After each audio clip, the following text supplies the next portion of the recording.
Skończymy przed moim kolejnym spotkaniem. The fighting Prime Minister of Poland, Lidia Sobieska, makes her return to the King of Iron Fist tournament in Tekken 8 as the second DLC character.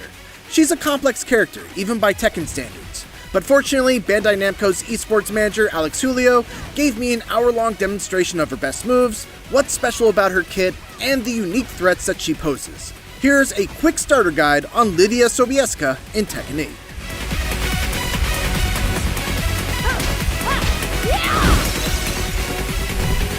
Like her Tekken 7 iteration, Lidia is a character that utilizes a lot of stances.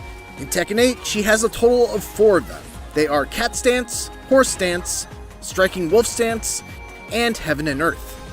Each stance has a number of follow-ups, from lows to quick highs that beat jab mashes, to punishing mids that can lead to hugely damaging combos. She's a character that can leave her opponents scared to press buttons, and when they're conditioned into that state, then she can use moves that are plus on block to keep her pressure going. She's also got very strong punishes, a fully tracking low that we'll go over in just a bit, and very strong approach tools in both her forward 2 and forward 1. She's also a character that benefits greatly from her heat gauge, which we'll go over right now as we talk about her best moves, starting with the aforementioned forward 2. A returning move from Tekken 7, forward 2 is a mid-punch that leaves Lidia at +5 on block and forces her into horse stance, regardless if the attack hits or is blocked. On hit, the opponent is in a real bad spot. It's +15 and leaves her in a position where she can do pretty much any follow-up in horse stance and it will beat mashing.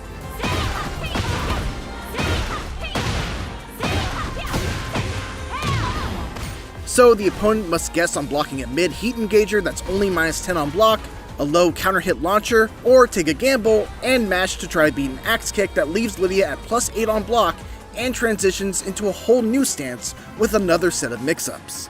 It gets better. If she lands this move in heat, she's at +17 and can get a guaranteed follow-up that ends with her going into Heaven and Earth stance, where she can threaten with several strong attacks, including a fast and blockable, and gets a charge that powers up some of her moves for the rest of the match. The little brother to forward 2, forward 1 is a running high punch approach option that leaves Lidia at +6, but doesn't force her into a stance.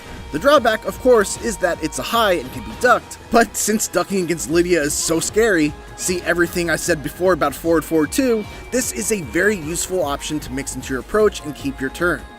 Her forward 1+2, 3, 1+2 string, called Political Storm, is back with a new twist. There's a clean hit property to it if you do a quarter circle forward 1+2 for the last hit that adds on a bit of extra damage.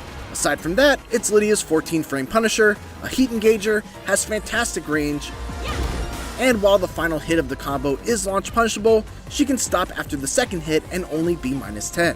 Alex warned though that it is no longer hit conformable between the third and fourth hit like it was in Tekken 7.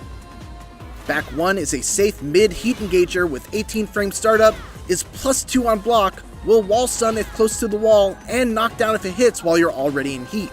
Not much else to say about it other than, that seems pretty good. Down forward 2 is a 15-frame mid that goes into cat stance and is +11 on hit, which means that if it hits, once again, the opponent is in a bad spot where they'll have to guess, as pretty much all of her follow-ups will beat any sort of mashing.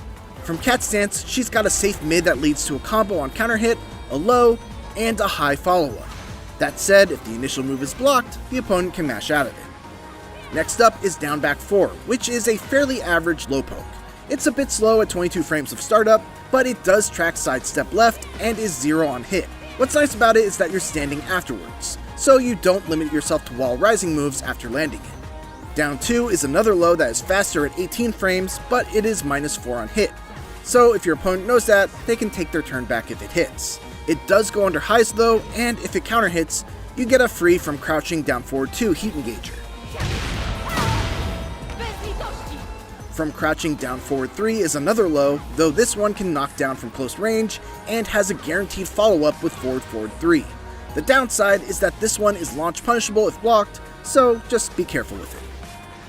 Quarter circle forward 4 is a 17-frame tracking high that leaves Lidia at +1 on block, but if it hits, she's at +10, which means that she gets a guaranteed 1-2-2 jab string, which does respectable damage and leaves her at +8 in cat stance for a mix-up opportunity. Speaking of 1-2-2, it's worth noting that this build shows that it's -8 on block. That's not really true, since it forces Lidia into cat stance regardless of whether it's blocked or hits, and Lidia can't block in that stance, which means that it's actually launch punishable. So don't just go throwing this out, or you might pay for it. Now let's talk about down back 3. This move is sick. It's a 16 frame, fully tracking low sweep, which means that it cannot be sidestepped either left or right, and if it hits, it leaves you at +7 in horse stance. So it's a position very much like if you had just landed forward forward 2. She does trade against jab mash with some options, but even in those trades, you still have the advantage. As you would imagine, it's launch punishable, so it's a big risk throwing it out, but it's nonetheless a very important tool in her arsenal. Pressing 1 while in horse stance will get you a high homing power crush that transitions into the striking wolf stance. It's +1 on block, so it allows her to continue her pressure, and on counter hit, it's +16. And finally, striking wolf stance 1 is a chargeable mid that is +2 on block and charge, and +7 when fully charged. It's easily sidesteppable and interruptible, but if it hits or is blocked, Lidia is left in a very good position. Without a charge, she's still at +16 and gets a guaranteed follow-up, and if the full charge hits, she gets a damaging full combo. That's by no means an exhaustive look at Lidia's moveset, but these are the moves you'll definitely want to know both if you're starting out using her, or if you want to get a basic understanding of what she wants to do when you're fighting against her. Now let's take a look at our punishers. Lidia's got a punisher for everything from 10 to 15 frames and even beyond. Her 10 frame punish is her 1-2-2 string. It does good damage and leaves her in cat stance at +8. It's an extremely good 10 frame punish. She's also got 1-4, which doesn't force you into stance if you'd rather not transition. For 11 frames, she's got 2-2 and 2-4. Once again, 2-2 transitions into cat stance, but if you'd rather not transition, you can use 2-4. Her 12 frame punish is 4-2-4, which can wall splat and wall break. For 13 frames, she's got back 2-3, which leaves her at +6 on hit. At 14 frames, she's got the aforementioned political storm string that does big damage and is a heat engager as well. For 15 frames, she's got a couple of different combo starting options. 3-2 is her main starter that you'll likely see the most damage out of for 15 frames. There's a just frame property for perfectly timing the second hit that gets you extra damage. Up forward 4 is her hop kick, which is less ideal as it will tornado the opponent afterwards, diminishing some of the damage. And down forward 4-2 is her far-reaching 15 frame punish, which can be followed up by a guaranteed forward 1 and 2.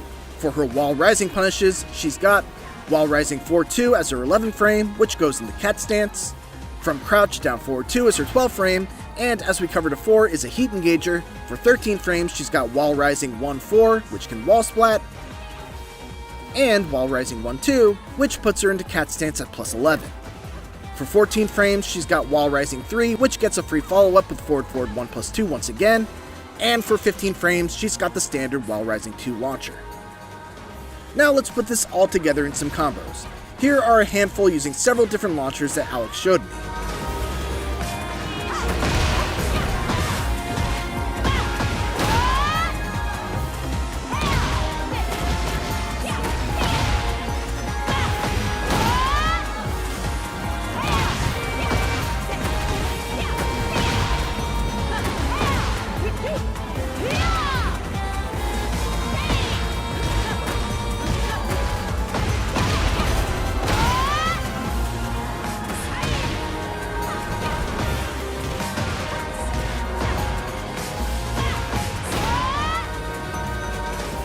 And before we wrap up, we need to talk about one last stance of Lidia's, the Heaven and Earth stance.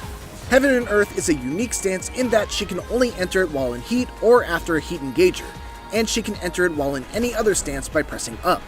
As I touched upon briefly earlier, when she enters this stance, she gains a charge, which simply powers up the damage of some of her moves and persists through the entirety of the match. From Heaven and Earth, she has 3 main options. Press 2 for a powerful 13 frame mid that's +6 on block, 1 for an 18 frame power crushing mid that's only -11, and 1+2 for a 16 frame high unblockable attack. And finally, the last thing to know about this stance is that it's also a parry stance. If attacked during it, she will parry, restore some of her heat time, and re-enter the stance with enough time to follow up with one of the attacks she can use out of the stance. Lidia is a complex character, with one of the largest movesets I've seen in Tekken 8. She has ways to mix you up and continue her suffocating pressure. I hope this guide proves useful for both players who want to learn how to play her, and for those looking for ways to deal with her by understanding her moveset just a little bit better. Thanks for watching, and for everything else, keep it here on IGN.